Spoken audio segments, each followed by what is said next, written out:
for speech. That's okay. Go on. I'm afraid that I forgot to. I'm afraid I didn't press record correctly. I blew it, but we're recording okay. now, apparently. That's okay. So, so voice was something that fascinated me and continues to fascinate until right now. Since graduating at UC San Francisco, I was in charge of the voice research and voice clinic for the University of California, San Francisco. And then I established something called the Bay Area Consortium for Artistic Voice Issues.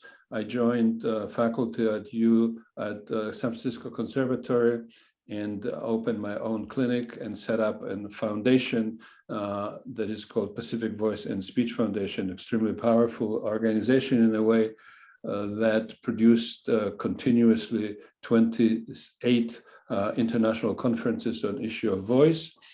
And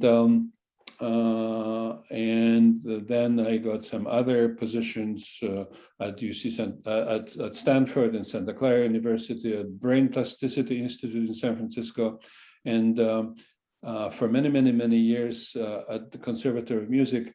I am a student of Robert Britton, who fascinates me with his knowledge of body posturology and how to adapt the body to what our physiological system should be doing correctly without any injuries.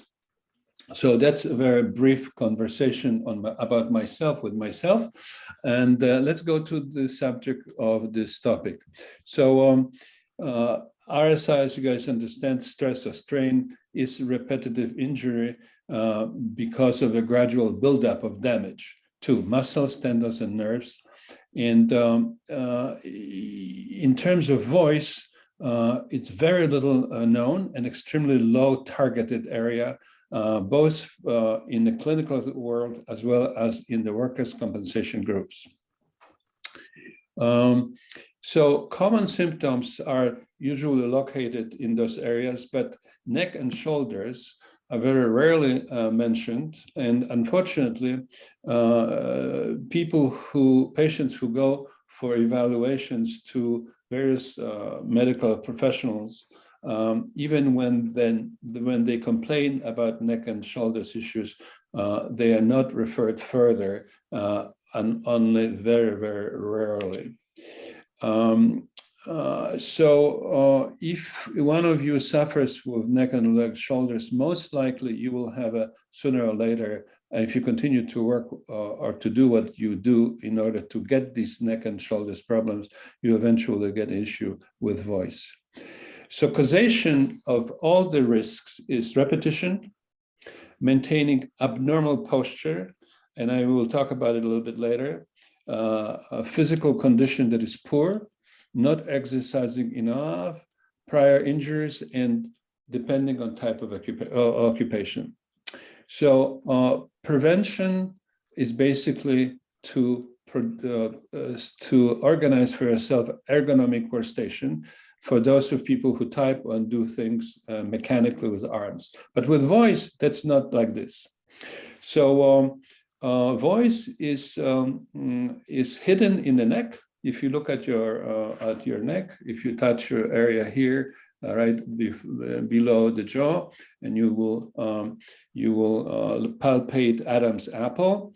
That's where voice originates, where it's produced. Voice is a repeated vibration of vocal folds at the given frequency that is different for children, men, and women. And it's just very briefly to say that if men, like Bill is talking, he vibrates his vocal folds approximately 135 times per second. Women typically have a voice about an octave above, so they would vibrate vocal folds for about twice as much, so let's say 250 times per second. But if you sing or if you do any vocalizations, you can range from that area to maybe 1,500 times per second. So, and if you speak for, let's say, 10 minutes, and if you calculate how many vibration per second times 10 minutes, and if you translate this to opera singer singing as a lead opera singer singing for, let's say, 35 minutes on stage, the movement of the vocal folds in space, because the vocal folds will not run out of your body, but in space, the vibration can add up together to 1,000 miles, to 10,000 miles, 10,000 miles per performance, depending on tessatura, how much voice is used. And if the singer is not prepared to do that, well, the singer will be in trouble. And unfortunately, quite often that happens, and recovery time for singer is about 6 to 8 months, or maybe longer, sometimes even longer than that. And there comes the issue of something called Alexander technique, and we'll talk about it later. Because Alexander technique is a system in which Australian actor, whose name was Alexander, always had problems with voice after performances, and he couldn't figure out what it was given voice rest and given blah, blah, blah, treatment that usually doesn't work, and he figured out that he's doing something wrong with his body postures.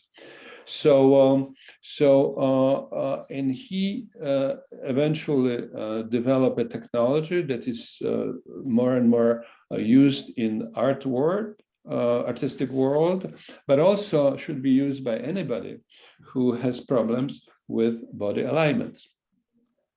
So body alignments is extremely crucial aspect of production, any physiological task, specifically voice. So how does outlook of this recovery from injury is? Outlook depends on severity of symptoms, overall general health, modification of work's routine. So in terms of voice, it's not as much how you sit, but how you stand actually makes difference a lot. And also time. What is the time spent in performing these repetitious movements? Therefore, elimination of certain tasks are very necessary. In terms of voice, amplification, microphones are absolutely needed. We won the situation with San Francisco Opera where singers were exposed during performances to something called Roscoe fog that was sprayed into the air and was giving very beautiful visual effects of how lights was reflected in the droplets of oil, and yet they inhaled this, and it was caused enormous problems for their voice. So, not only the how we use the system, but how the system is exposed to environment and what condition do you perform or do you speak is an issue. People who are working for call centers, people who are working in post offices, people who teach, people who are in a law or profession, or people who are priests, military people, from using voice alone can fall into that category. Teachers of various sports, teachers who teach yogas, who teach physical activities in the kind of sports centers and fitness centers often fall into that category. Now, treatments of these problems, voice problems, are pretty difficult. Now, because sometimes these patients will be requiring specialized surgical procedures, but that's not a way to go, because these procedures may be fixed problems for a while, but they do not go, address underlying conditions. and is just painting over the rust, and the rust eventually is going to come through the paint. So it has to be done in more specific way. So what relates voice and how preventing injury from repeated long conversations or long talks is needed. So first of all, good posture. Posture is completely crucial, and I urge you to contact Robert Britton eventually, because he is probably the world expert, as well as another guy in Belgium whose name is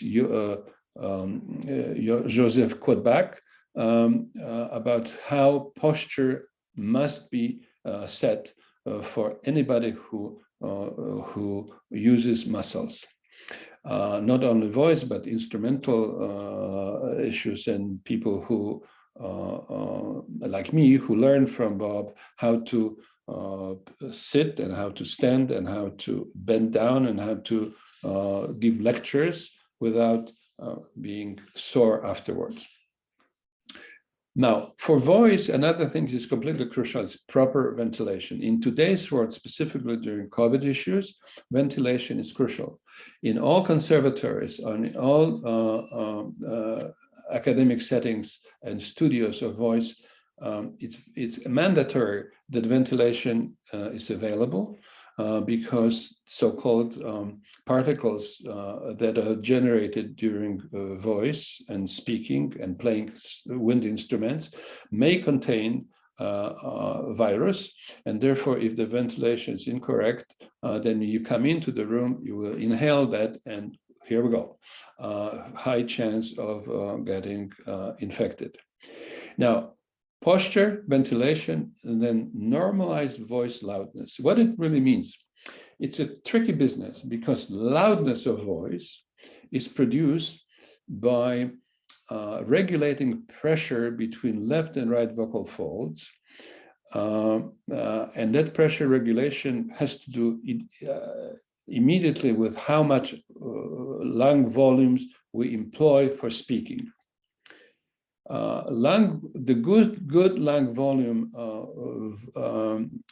for speaking, normal, not singing, for speaking, is such that you don't overload or underload the lungs. So essentially, if you think about a balloon, and that's the air in your lungs, you should start speaking when you let the air out for about 25% of the volume of the balloon, and you stop when the balloon reaches approximately 25% of the residue volume in the lungs. That is very rarely done unless you train your voice, unless you understand the relationship between pressure that is exerted on the vocal folds and lung volumes. The rate also is extremely crucial. People who talk very fast like this all the time because they want to say something, these people don't stop. They also produce an inadequate normalization of their loudness. And the theory of communication simply states, if you talk fast, that means you have nothing to say. If you speak slowly, you can bore people, so you have to find something in between fast and slower rate. Now, duration is crucial, because duration means that the vocalization system, respiratory system, is subject to fatigue based on loudness, rate, and pitch. So the three variances in a voice.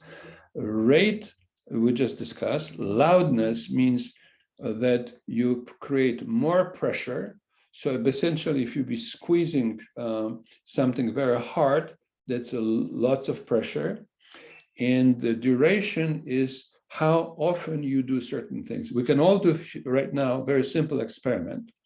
If we clap like this, okay, then if you will feel that you injured or you felt pain in your palms. And if you clap like this, with the same amount of force, you cushion the area and you don't create injury. So duration, rate, ventilation, and power with proper ventilation and good posture will reduce risk of injury. Now, I will jump to proper acoustic environment, because if we speak outside of the room, if we speak in a car, even the modern car, except maybe electrical cars, the internal noise is approximately 65 to 70 decibels of the noise of the engine. Even in Teslas, on those cars that are electric, they're quiet engines, but running of the tires over pavement makes noise. And that noise may be not 65, 60 so decibels, but 65 decibel noise is at the level that we speak comfortably. So if you are in a car, or if you are in a noisy environment, let's say in a call center, or in a post office, or in some kind of environment that is so-called acoustically live.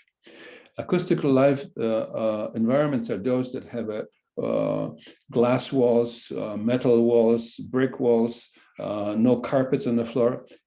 That echo comes back and disturbs us. Then you raise the level of your sound that you produce.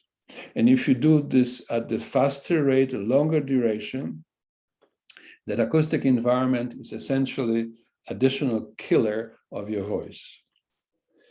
It's interesting that body posture is also crucial for speaking and singing.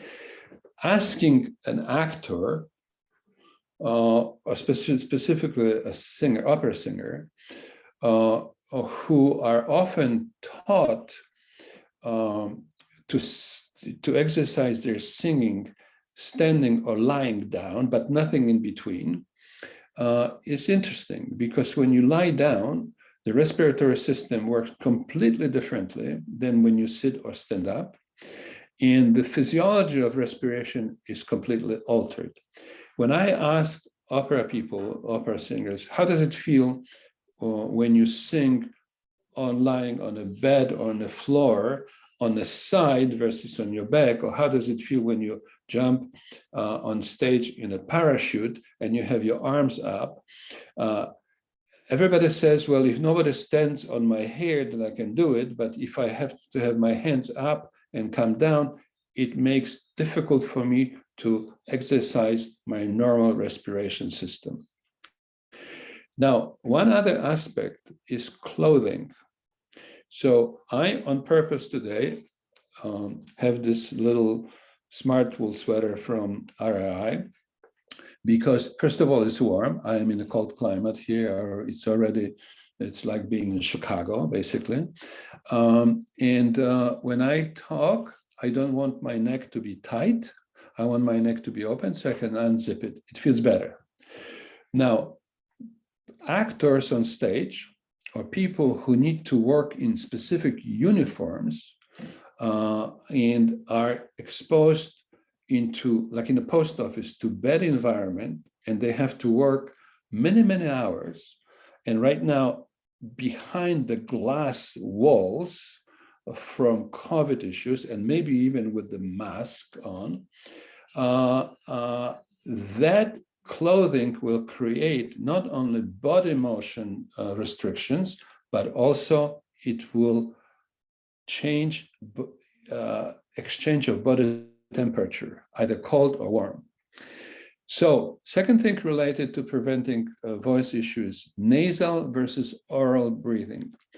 If we are born obligatorily nasal respirators. Not. If you do this experiment right now, if you inhale air through your nose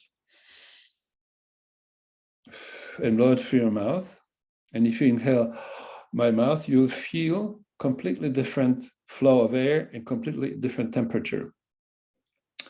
Nasal breathing will eliminate dust. It will warm and humidify your air, and will prevent you from getting cold air into your mouth with all the dust, all the particle, all the noise, environmental noise, dust particularly, that is found in the air. Now, when you start speaking, you should manage your ventilation or your respiratory system in such way, as I said a moment ago, that you start at 75% of your lung volume and you go to 35% of air consumption, and then you restart. So voice economy is very, very important, and to avoid non-economical speaking is crucial.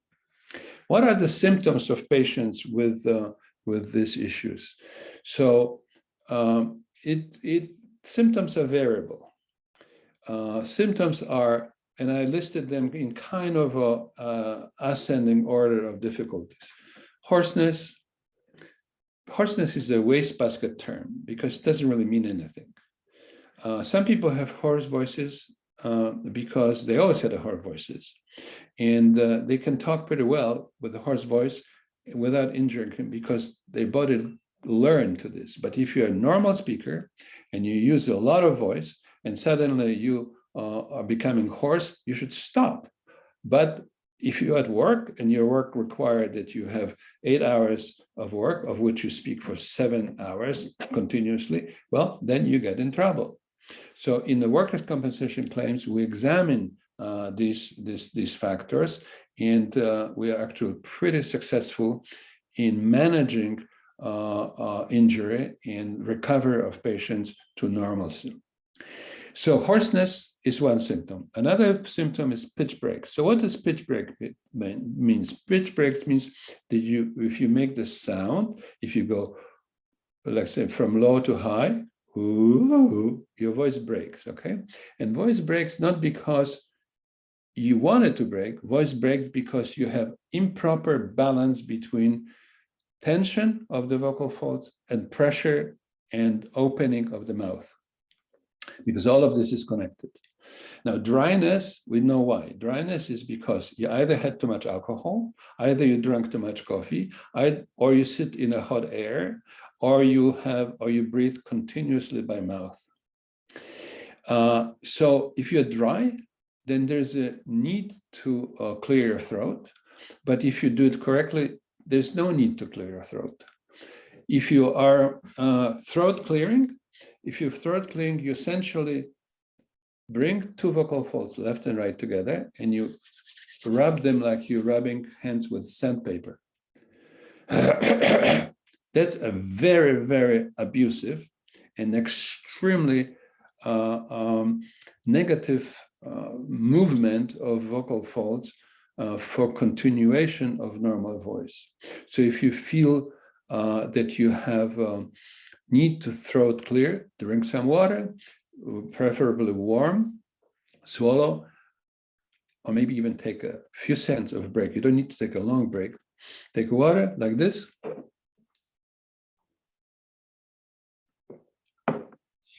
Swallow, and then you feel immediately better. If you have a general fatigue, body fatigue, then you will speak poorly, and therefore your voice will break faster, in fact, sometimes extremely fast. Injury to voice in a professional person with even help can last between 6 months and 3 years. It's an extremely long process because we don't only use the vocal folds to speak, but we use them to regulate swallowing, regulate lifting, and although we don't produce vibration, but we produce pressure, and that pressure sometimes, if you lift something heavy, that's so-called Valsalva, and that Valsalva maneuver is the pressure between the vocal folds can reach something like 80 centimeters of water pressure. When to speak to say blah, blah, blah, blah, blah, blah, blah, blah, blah, blah, blah, blah, blah, blah, blah, we use approximately 6 to 8 centimeters of water pressure. So it's logarithmic change. So it's very, very disturbing for voice. Now, symptoms are also that you have indistinct speech. And let me be very clear here. Speech is not voice. Speech is a result of articulation above the vocal folds. Voice supplies phonation to the area above, and it's the co-articulation of the area above the larynx that causes speech.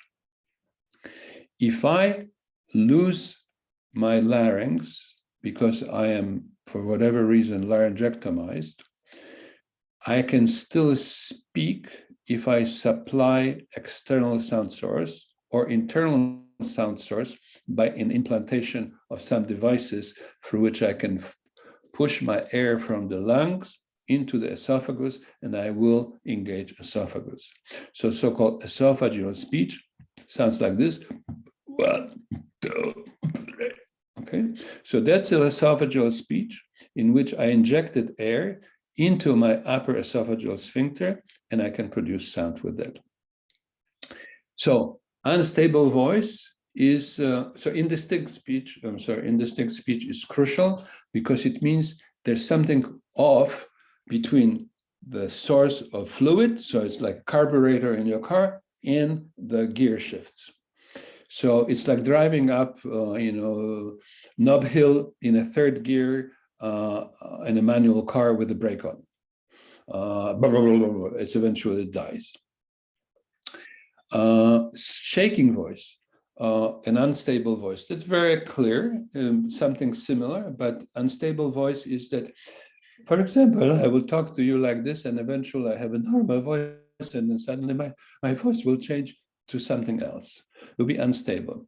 Unstable voice doesn't really mean that it's benign issue. It could be very, very complicated neurological issues and can be related to various types of dystonias. And dystonias mean that the muscles are dystonic, meaning they do not produce contractions the way the body is designed. You can have focal dystonias, you can have segmental dystonia, you can have generalized dystonia. Some people, maybe when they listen to one of the Kennedys now, the younger guy, he talks like this, and that's because he has dystonia of the vocal folds. This problem was considered to be a psychiatric problem for 110 years until two guys, Dida and Izdebski, figure out that this is not, and we figure out physiological model of this, and we treat these patients worldwide, and we're very successful with eliminating this dystonia. Now, shaking voice is often considered dystonia, but it's not. Shaking voice may be like that. When I talk, my voice will shake. But the shaking voice is predominantly not caused by overuse or by voice problem related to employment, but it's caused to neurological issues such as Parkinson's or tremors or something like that. However, it can occur as a concomitant result of treatment for other conditions that caused you to go for some kind of treatment related to your injuries. For example, you had some injury with shoulders and some injury with a cervical spine, and they have to do your approach. They will put plates in your spine, and during this surgery, vocal folds are injured, paralyzed, semi or paretic, or they are misplaced, and so that is a secondary issue of that has to be treated under workers' compensation claims if this condition was acquired as a result of primary surgery. So shaking, choppy voice, and unstable voice about the same. Now, grunts, when you talk, and you go like this. Let me finish this this talk, but let me. What it is that I'm too dry. My voice is too dry. My vocal folds are too dry. I don't have enough lubrication, and I grunt, and grunting will cause pain. So here we come to pain, which is called medically odynophonia. Okay, odynophonia is pain. Well, that's a terrible problem. Odynophonia is debilitating voice disorder, disproportional to the degree of dysphonia, and it's not responsive to traditional voice treatment. Patients who have odynophonia may suffer years of treatment, and often happen if in patients or people who work for call centers, or work for post offices, or work for fire departments, or work for police departments, where they got injury, laryngeal injury, neck injury in some way, and then they continue to talk and they develop this odynophonia, pain on phonation. And the pain will increase with type of voice that is being used. So treatment and interventions. So let me see what I have. I have 11 minutes to go, right? So treatments and interventions for voice. So odynophonia, invasive treatment or non-invasive. Invasive treatment, in some cases, injecting Botox will help. We have been injecting Botox for many issues in the face and neck.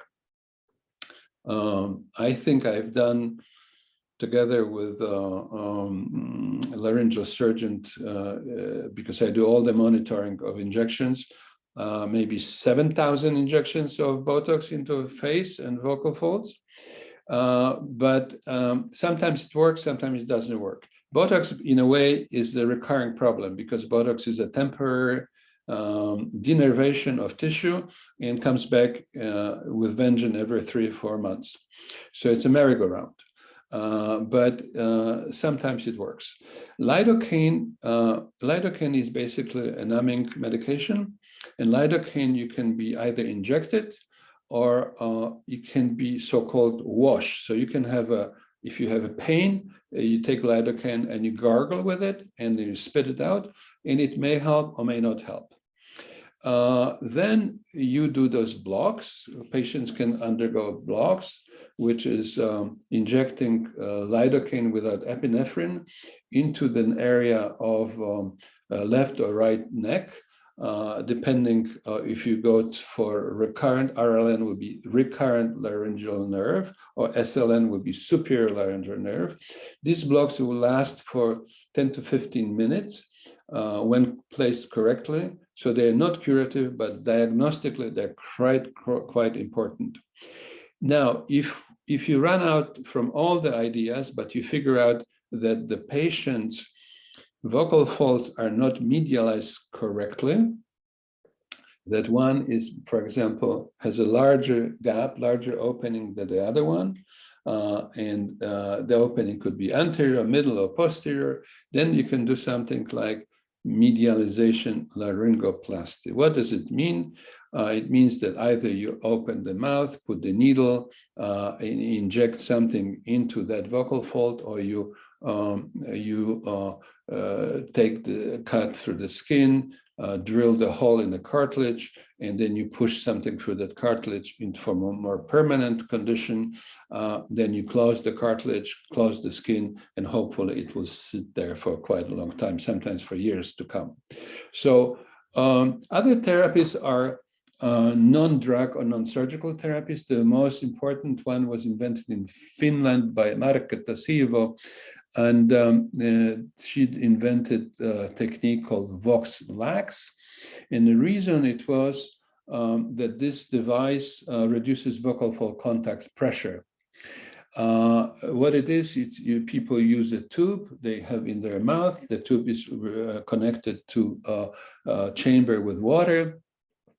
And during production, that echo of the sound going to the water put pressures back and adjust for adjust the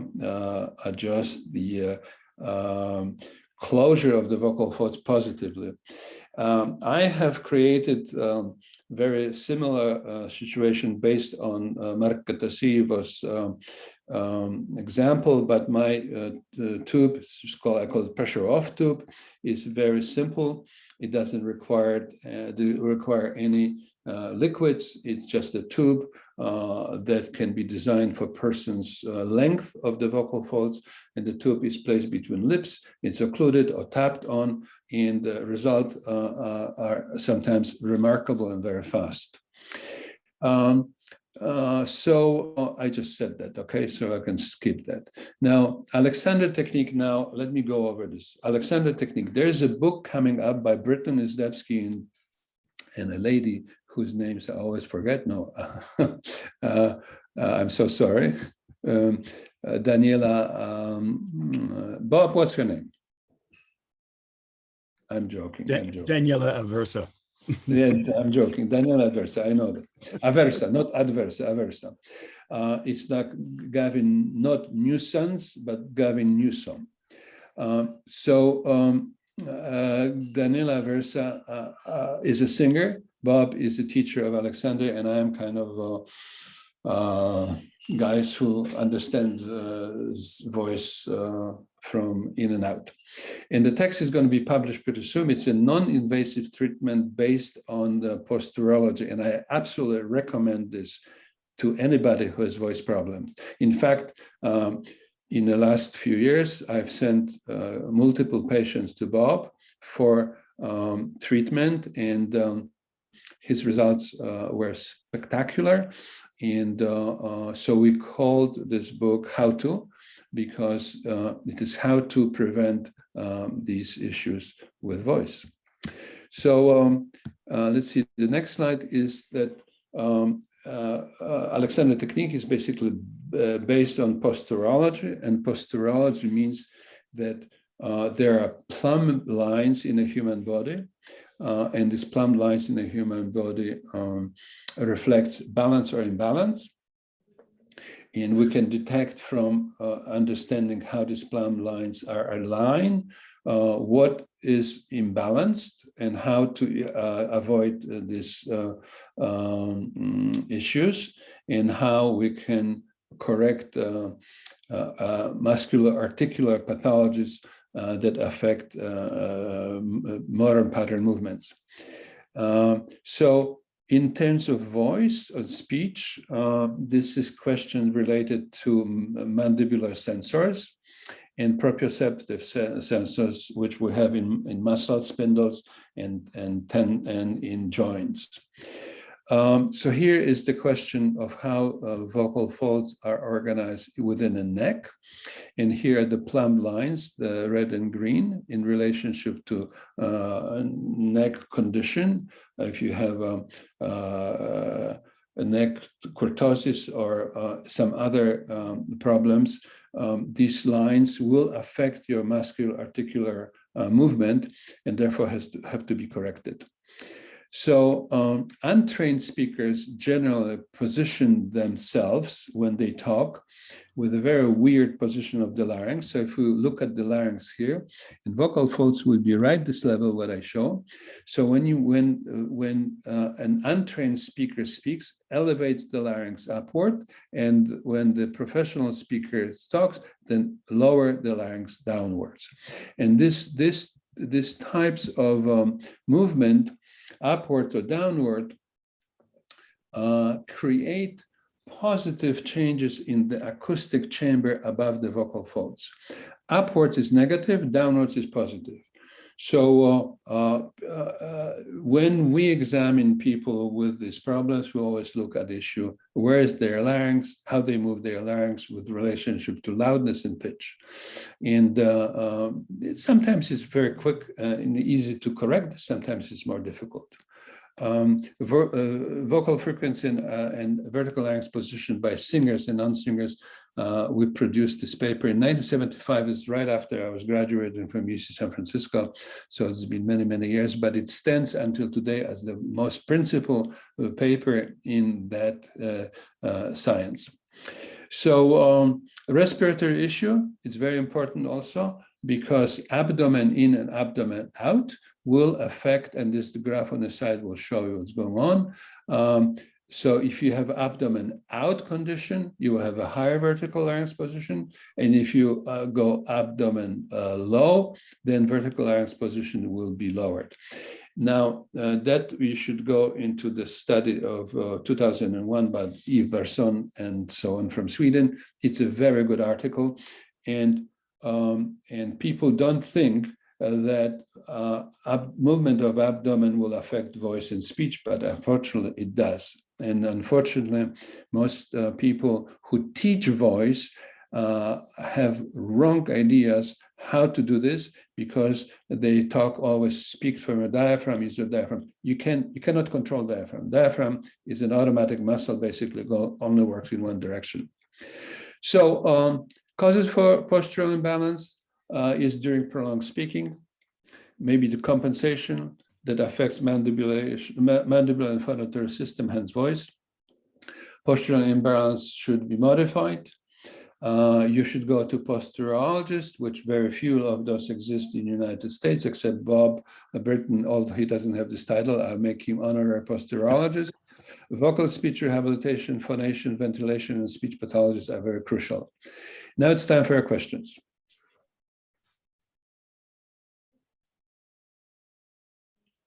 Hello.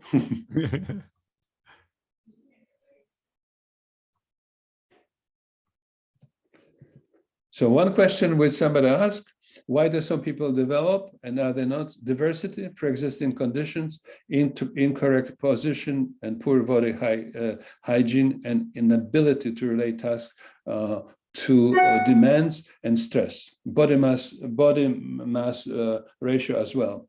Question number 2, once a person has this problem, what can be done? And can they develop different areas? Yes, the reason is, in my opinion, imbalance. Another question was, what does your research and practice suggest? Well, so again, pre-existing condition, incorrect posturology, poor vocal work hygiene, inability to relate tasks to demands, stress, body mass ratio, environment, length at work, and intensity. And I'm here giving this book that is already sent to the publisher, Evaluation of Workers' Compensation Claims Affecting Voice, Speech, and Swallowing, a handbook for clinician attorneys and administrators, and it will come up probably sometimes at the beginning of next year. Question number 4 was, what are the most common types? Well, 28 million people in the United States suffer voice problems, speech problems. It generates 2.5 billion in annual cost of patient care. Source of this is Logopedic and Phoniatrics, Vocalogy, American Speech and Hearing Association, and you guys can look into yourself. Question number 6, what are the best practices to avoid? I said consult the website below, and please do that. And then your question number 7, any tips for voice computing and using voice training? Definitely. Time limitation? Definitely. Absolute Alexander technique, absolutely. Reduce stress, proper environment, and consultation if fatigue is noted. Thank you for attending. I hope if you have any other questions, please contact me at the address below, kizdebski@pvsf.org. That means kizdebski at Pacific Voice and Speech Foundation.organization.org. Thank you. Thank you very much, Dr. Izdebski. If you've got time for a few more questions. I have time. Well, great. The first question somebody brought up in the chat was they were wondering how temperature, particularly cold, might affect one's voice health. Absolutely can affect voice for many reasons. Both cold and hot air carries either lowers or raises body temperature. And if you inhale cold air, you should do this definitely by nose, and in current situation with a mask on, because mask, even if you don't have to do anything with COVID, mask will warm up that air when you inhale. because it will pass through the tissue, and passing air through the tissue will warm up the tissue. You can do a very simple experiment. You can take an arm like this if you have a long sleeve and blow air, but you have to have a long sleeve, and you will see immediately that there will be hot air coming through. And if you do it on the arm without tissue or cloth, the air will be the same quality that you exhaled. But so that's it. Any other questions? Well, before I turn it over to others, all the people who've talked to us about voice health in the past have given us far less information, but they did mention hydration. And I wonder if you have any tips on the importance and practice of hydration. Well, it's crucial because talking requires physical activity. When you do physical activity, you lose water content in your body. So yes, but over drinking is not necessary. For voice, it's best to drink pH balanced water, so-called smart water. Now, regular water is okay, which I have right now here. Okay, but you see, coffee, for example, will dehydrate you. If you are in countries in which coffee is drunk intelligently, you get a cup of coffee, you get a cup of water. Always, because you drink water, coffee, then you drink water. When I eat soup, which is water, I always have a glass of water with me. Why? Because soup is hot and has some kind of stuff that generates mucus in me. And if I drink water, I'm fine. If I drink water, then I go, So water is crucial. But balanced water, specifically so-called smart water, you can buy it for 75 cents to $1, a big bottle anywhere. Use that one because it is pH balanced. thank you. I see a few more questions in the chat. I wonder if they might want to unmute and ask them themselves. Like, I'm not sure I can paraphrase Laura's very well. Laura, would you like to ask that question yourself? Yes. I went to see a Can I see Laura? Oh, you want to see? Sure. I don't want to scare you. No, I have to sit very close to hear you. Well, Laura, nothing scares me, Yeah. I don't know. Can you see me? I don't know. I lived for 45 years in San Francisco. We can see the top of your head, and I guess that's enough. Oh, okay. Not you like that. No, the speech therapist analyzed my speech pattern before I started with the original Dragon dictate, where you have to pronounce each word separately. Sure. And she said I had a tendency to punch out initial vowels like this: Edgar eats eggs. Sure. And yes, and also to warm up by humming. Well, yeah, she gave you right instructions. Absolutely, no question about it. Because the early Dragon dictate was one word at the time. And today's dictating system is much more flexible and intelligent. But I do always a test when people come with severe speech issues, okay, combined with voice issues. So,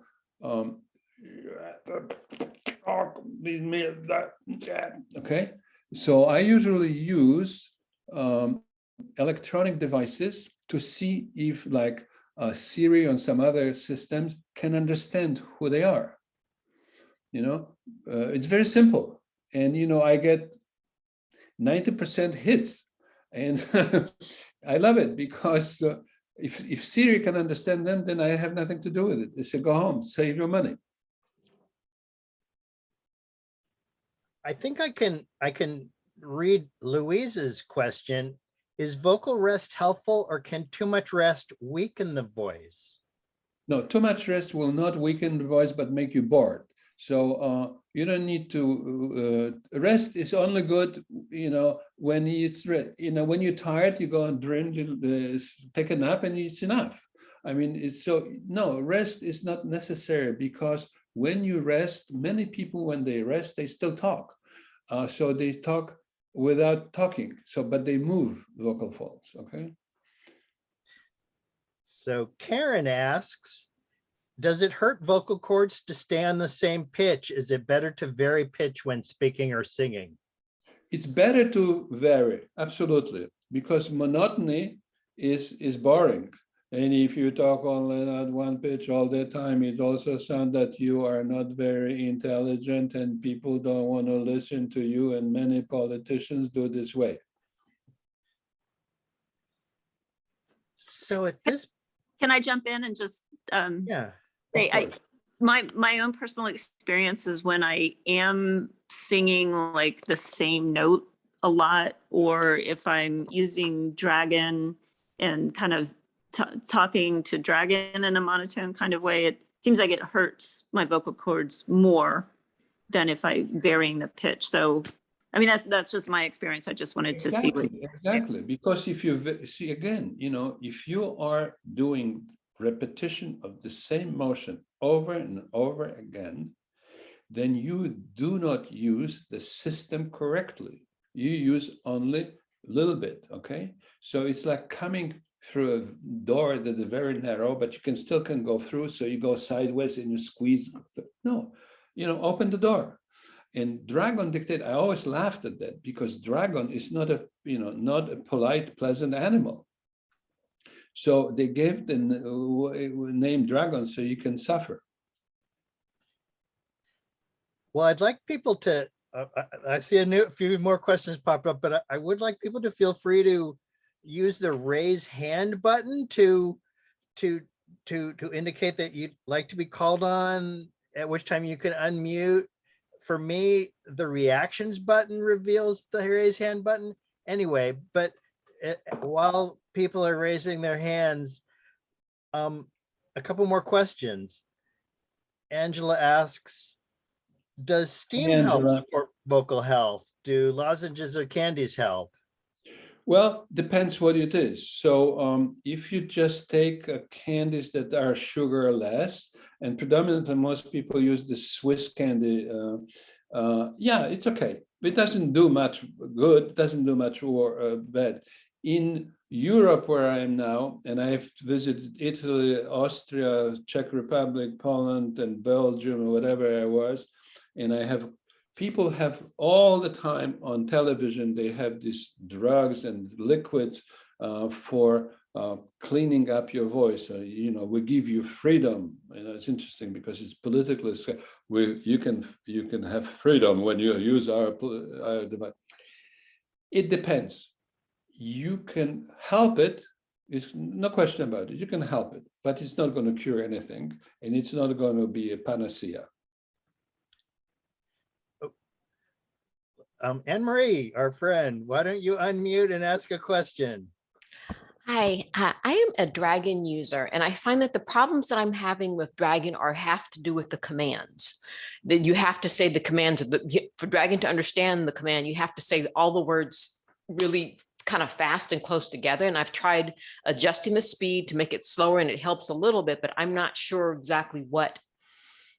If you've heard of any tips or tricks that someone else has done to be able to deal with the commands. No, I've heard it. I've heard about it, and about maybe 15, 20, no, yeah, when the Dragon came on the market, I nibbled a little bit into that test to figure out what to do. And truly, honestly, at this moment, I can't remember, and I don't want to give you phony information, but I think you should look at the microphone and make sure that the microphone that you use is positioned at the same distance from your lips all the time. So maybe if you use like a lavalier microphone and you move your head back and forth, that's no good. If you use the hang microphone on the side, then the system, your intensity of your voice will always be at the same level the microphone pickup, and that's important. So look at how microphone is positioned. And if I haven't noticed your question in the chat, feel free to use the raise hand button. How about John B? You want to unmute? Yeah, hey, thanks for this talk. This was awesome. I had a question. You were talking about clearing your throat, being like very aggressive. And if you have like a shallow breathing, I don't know how to articulate this question. People with like nasal polyps, and like, is that a thing you see? Like, Sure. Okay. If you have nasal polyps or if you have a nasal obstruction, yes. So there are 3 chambers of air that passing through the nose, lower, middle, and upper. And it depends if you always have one nostril occluded, and if the other one is occluded also because you maybe got some temporary cold, then you have an issue with the blockage of the nose. You may sound odd to yourself, and then you may try to change your voice. So with nasal polyps, depends on the size. The flow of air that you inhale from nose may not be enough. So maybe that's what you're saying, shallow breathing, okay? There's no way to shallow breathe. There's no way to do it because it's not an elevator when you can push buttons and stop whatever floor you want. If you inhale air, the air goes all the way down to your carina. So it's not that. The question is how much you're going to inhale. If you go like this, then you basically just suck a little bit of air. If you over inhale, then you have to hold the air. And if you fill your lungs too much, then you have to hold. So that means you prevent escape, and that's no good. I remember when my voice RSI was flared up, I relate to that. It felt like clearing my throat was going to help, but it did the opposite. So well, I can tell you that you're correct for the very beginning. So it will, if you feel like something is wrong, you go, okay. So for the first 30 seconds of maybe 60 seconds, you'll be fine, and then it's coming back because it's not that you're doing something wrong. By clearing your throat, it's because you are collecting thick mucus on your voice, on your vocal folds, and basically mucus has weight. It's not immaculately hanging above. It's lying on your tissue. Now, whatever lies on the top of your tissue is not so bad, but the tissue of the vocal folds is a conical tissue. It's like a horn for ice cream, left and right. And if this slides over the edge, then you feel you're in trouble, okay? So if it just lies on the top, most likely slides backwards into ventricle. Laura asks, can you demonstrate huffing, a proper way to clear throat, ? No, I don't want to do it because there's no proper. I'm joking. You can do like this. Go blah, blah, blah, blah, blah, blah, blah, blah, blah, blah, blah, like this. Okay, you push pressure against your lips and make sound, and then you swallow. Let's do everybody like this. Blah, blah, blah, blah, blah, blah, blah, blah, blah. And that will help you.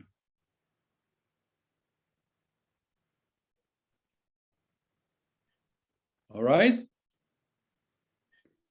Lise, would you like to unmute and ask a question? Okay. I think you are unmuted. Let's see. How do I do that? You are unmuted. Just ask. Oh, I see. I wanted to know, do you know how to resolve TMJ and nighttime teeth grinding? Yes, that's a real problem. If you have TMJ, depending on how far you can open your jaw, drop your jaw, how far can you open your jaw? Not much. Okay, not much. So TMJ issues are tough, and there's no good solution. Do you click when you open your jaw? Sometimes. Okay. Bilateral on one side more or the other? I think I notice it more on the left side. Okay. So, and you sleep on the left, on the right side when you sleep, or do you sleep? Usually the left. Okay. So some of this has to do maybe from long-term pressure over years, but it's a very tricky business. We used to, as I said, I've done monitoring of injection of Botox into, I don't know how many, probably every single muscle in the face in the body. And we used to do this in the temporomandibular joint for trismus, for people who could barely open the jaw. And I always were freaking out to do this because it's very close to an artery. If you puncture the artery, then you're in big trouble. So we've done it maybe 20, 30 times, and I refused to do it later on because it really, I saw a crate in a jail in front of my face. Didn't want to do it. So it's tough. It's a tough problem. So Forgive me if I asked this already, but Louise asks if steam helps. Yes, but steam, again, you have to be very careful what kind of steam you're using. Again, because water, if you have a incorrect vessel in which that water is cooked, so the steam can carry bacteria. So be careful how you do it. If you put a towel on your head, make sure that the towel is clean. And if you steam, do it very slowly from mouth that is like a tube, very narrow tube. Don't go because you're going to burn.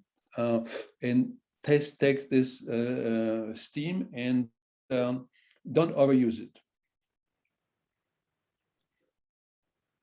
Laura asks about relaxation and warm-up exercise for speaking, for the Crucial. voice and tongue and Crucial. jaws.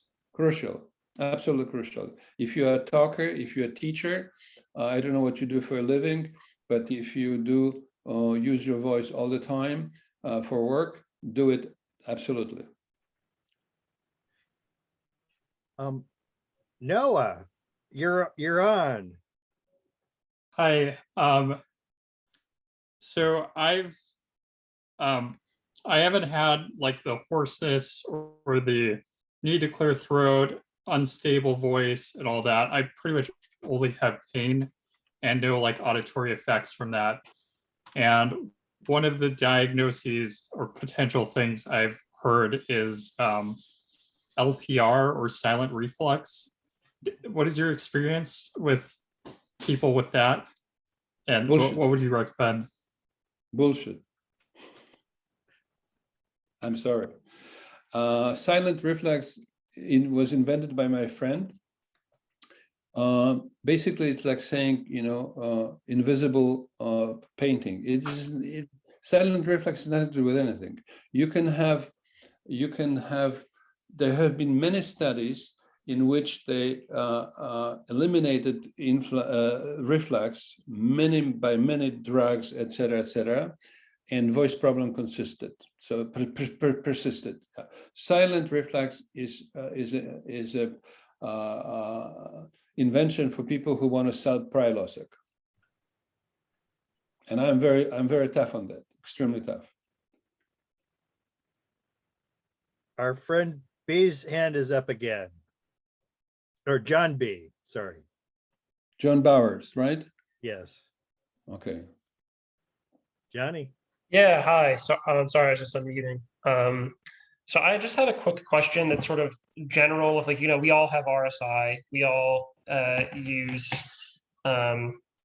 our voice for Dragon pretty much, it seems like. And I'm a tour guide. So I use my voice for work. And the way that people, my friends almost would, even before I had RSI, would make fun of me that like I had a scratchy voice and would always be clearing my throat kind of nasally. So I was just sort of saying like, for general, like, just like, let's say a general RSI patient who does not yet have vocal strain, but like wants to be good about preventing it, you gave us all the recommendations. So I hope this isn't an unnecessary question, but like, I was talking to my RSI doctor and someone else recommended seeing a speech therapist. But then if you have like, it seems like breathing, like diaphragmatic breathing is really integral to not only RSI rehab, but a lot of what you're talking about, like speech therapy. So like, do you see like a pulmonary therapist as well? Do they work in conjunction with a speech therapist, or is that like the same kind of discipline? And Well, you talked about yeah, it's a very different discipline, and because pulmonary therapists they deal with chronic obstruction of lung issues, blah blah blah blah blah. But you are a tour guide. You tour guide in San Francisco? in New York City. New York City. Okay. Are you on a bus, or how do you do? Or do you walk? I do walking tours. Well, I'm sorry. That's a killer by itself. Okay, so you have to be very careful, because walking on a street in New York with all the noise and the smells and exhaust and echo from walls will fatigue you. How long have you been working? Not long, only about 4 months, and I am part-time, so. Okay. So we have quite a large number of cases of patients who work. They teach outside, specifically when they work for park and recreations, and it's the same issue. Working in an open environment. There are two types of environments.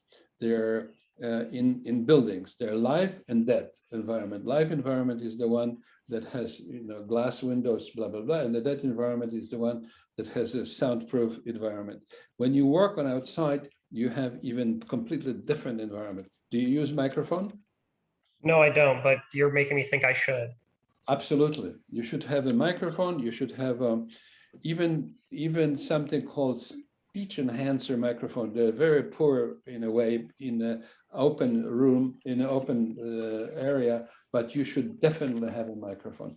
I am now in Europe, and despite the fact there's COVID, things are kind of going back and forth, and there's a lot of tourists where I am, and every guide that walks, they have a flag of whatever language they're going to be using, and then they have microphones and tubes to talk through. Super, thank you. You're welcome. When I come to New York, I will call you up, maybe show me around. For sure. There's a interest in where Robert Britton is located. Perhaps he could post contact info in the chat. Robert, do it immediately. Robert. Yep. Yeah, I'll put that in the chat. Okay. Thank you. Robert, do we have anything else to add? Just one thing would be, hang on one sec. One thing that when we're in difficult situations like speaking outside, speaking to a large group with background noises showing up, we often try harder. And that can bring excess tension throughout the entire body. And every muscle in the body affects the voice. So that's where we want to be careful of not overworking to try to be heard, with a sense of where we'd start to over squeeze the body to try to increase the volume. But instead, the sense of actually open up the body, allowing the body to expand and get larger. And then that enables the balance of the vocal folds to be balanced with the amount of power we're using through the body with mobility through the body. So the main thing there is when we try harder, oftentimes we're squeezing ourselves more, and that definitely affects the vocal folds. So even when the stimulus is like, oh, I need to work harder, maybe be careful and see what the least amount of work you can do is to get the effect that you'd like. Excellent. Thank you for this great comment. I see a couple more questions. Kanya, would you like to unmute? Hi, just like a lot of people here, I use Dragon ever since my RSI. And I used to play violin, but because of the RSI, I can't anymore. So I was thinking of taking vocal to continue music. So now I'm wondering, should I see a speech therapist or an Alexander technique teacher before I start that? Where are you located? Oh, I'm in Southern California. In LA, or where are you? Yeah. Yeah, you should. Bob will probably give you a reference for Alexander Technique person in LA area. If you do, you have access to USC? I can drive there. Is that what you meant? Yeah. Yeah. No, Yeah. because they have at USC in their they have a very good voice clinic at USC, better than at UCLA. Okay. So I'll look into that and then I'll ask. Yes, you can look into that, and you can use my name, say that I recommend it, because they know who I am. Okay, and then I'll ask Robert or Bob Britton for a refer. I mean, if you know anybody too. Oh, he knows everybody. He knows everybody in the world. I'm not kidding. Christoph knows everybody in the world. Thank you. Okay, Louise asks if you have any teaching on Zoom tips. Well, I teach a lot on Zoom. I mean, a lot. And first of all, I would, wear the slacks or skirt, because when you get up suddenly, and I'm joking, but you should on Zoom. Well, you see, we have this whole conversation here on Zoom. So it depends how much you're doing on Zoom. Sooner or later, you learn that you're not going to look at yourself. You're going to basically behave as you always behave. You're going to gesture and just close your eyes and whatever you need to do. Be natural. That's very crucial. Be natural. And usually when you're on Zoom, you stand, but sometimes, you sit, but sometimes it's okay to stand. So lift your, if you have those adjustable desks, lift your computer up and down so you can, depends how long you talk, so you can, I'm dressed, don't worry about it. You can stand and you can walk around a little bit, gesture. When I used to be a disc jockey on the radio, I was sitting for, an hour looking at the microphone, and I was kind of bored, although I liked what I did. And I asked a couple of professional people who do that, and I said, "What the hell can I do? Because I'm getting fatigued. I don't have any feedback. It's just like students right now who sing in conservatories. They have no audience. I mean, maybe now we're starting a little bit better, but they stood in front of a piano and they sang. There was nobody clapping. Nothing. It was just like worse than singing on the street for no money." So when I did that, they told me, "Hey, what you do, talk to somebody you like." I said, "Well, I like my audience." "Well, imagine, or put the picture of a dog or a cat or children or a wife or a boyfriend, whoever you have there, and talk to that person."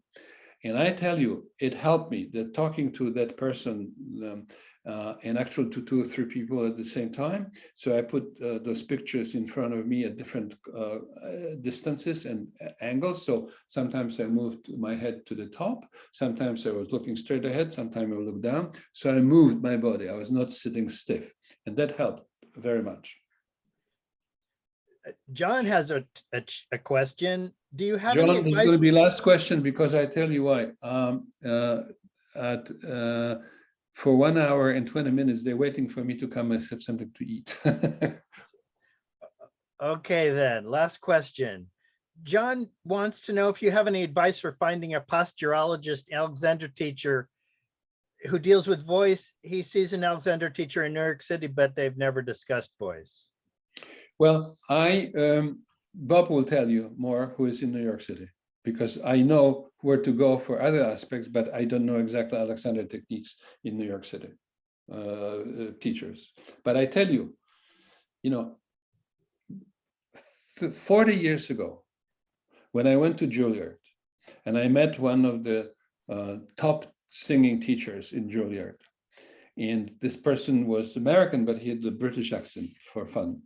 And he told me, he says, "Krzysztof, let me tell you, when a singer has a problem with a left toe, they have a hell of a problem of singing." And I said in my head, what the hell he's talking about? But I was very polite. And I said, "Professor, yes, thank you so much." And I tell you, he was right I was absolutely wrong. It is true, completely true. And I know that now because we have done with Robert and Versa Daniela, we have done studies, acoustical studies, in which we verified position of the body on the quality, format frequencies, and loudness and distribution of pitch at many through all the different positions in the body. And this is the first work like this ever in the world. Well, I think we've come to a conclusion, and I really appreciate it, Dr. Izdebski. Thank you so much for meeting with us. Bill, thank you for doing this. I really appreciate your persistence. You know, we know each other now for how many? 20 years? Yes, sir. And as I said before, you never change. You look the same, but you hopefully have no problem anymore, at least from the area that you and I met for reasons. Thank you for everybody for listening. I appreciate this. It's Saturday there, right? Yes, sir. Something like 1 o'clock in the morning, Saturday right now, correct? Yes. So it's Saturday late night here, not so late, It's about 9:30. So I will go and talk to my friends and have something to eat and stay up till 1 o'clock at night. Bob, thank you very much. Bob, can you stay for just a moment? Sure.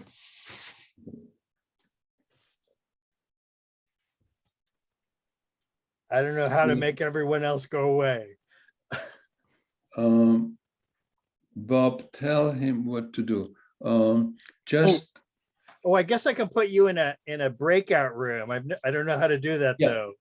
Yeah. Anyhow, Bob, let me tell you this. So the book, I need to talk to you about the book. I will be coming home on the 4th at night. So everything's all the data are done, ready to go. Okay, but I want to talk to you about some other aspects because there's tremendous interest in Europe about the Alexander technique. Tremendous. Cool. Okay. Great. Let's Zoom. Let's Zoom. Okay. When I come home. When I come home. Okay. Take care. I saw that your new schedule. You're teaching. I look at the Conservatory's new schedule. You're teaching a lot. Bye. Bye. I'm cutting up. Thank you so much. Take care. Okay.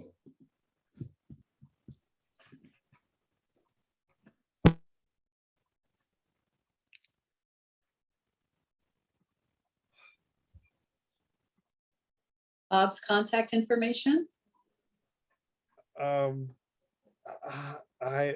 Louise.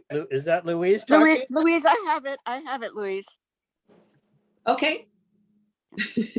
Louise and I are friends.